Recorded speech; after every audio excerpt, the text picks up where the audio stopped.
Sayyida ta'ziyar kisan Husaini, la ilaha illallah Muhammadur Rasulullah.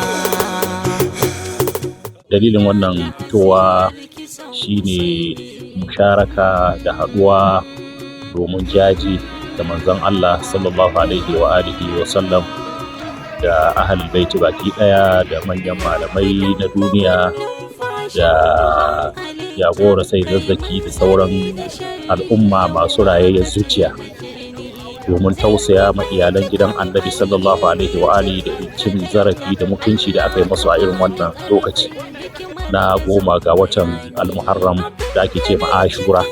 Wata dukkan al'umma musulmi sun sani, sai dai ba sanya aka yi ba, kuma suna tare da gidan annabi amma ba sanya abin ya faru ba.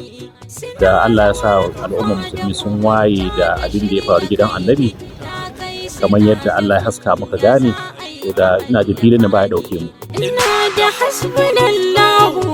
Kamar yadda ce maka, mutane na karuwa, ana ta fahimtar mutane na karuwa sosai, musamman dan tsakanin nan da aka gwabza tsakanin magoya bayan gidan annabi mutanen Iran da kuma makiya gidan annabi Yahudawa da 'yan barandansu da Amerika da sauransu. Wannan ya ƙara nuna zahiri su ke tare da Allah, Allah na tare da su, Allah ya nuna gaskiya sarari. Saboda haka hatta wannan Elon Musk ya jajanta ma gidan annabi, ya yi jaje a wannan tafiya. Elon Musk shine shugaban da shine mutum mai kuɗin da ya fi taimaka ma Isra'ila da makamai saboda dukiyarsa da kamfanoninsa da sauran abin da ya mallaka. To wannan aiko lokacin annabi ba a rasa su. Lokacin annabin ma yana magana suna ganin ba haka bane. To ya za ka yi da wannan? Wai mutum ba da rabo, wanda ba da rabo.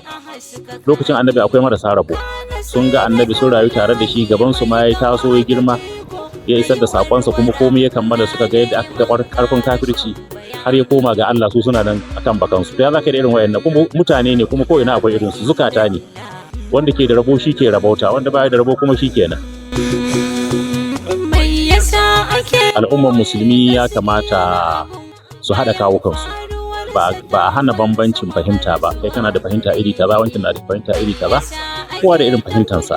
Wannan shi ba a karkare shi, amma kar mu manta karkashin rumfa ɗaya muke, ita ce la ilaha illallah muhammadur rasulullah sallallahu alaihi wa sallam.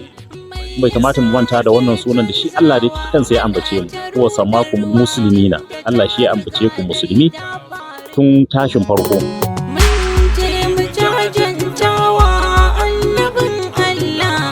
Sayyida ta'ziyar kisan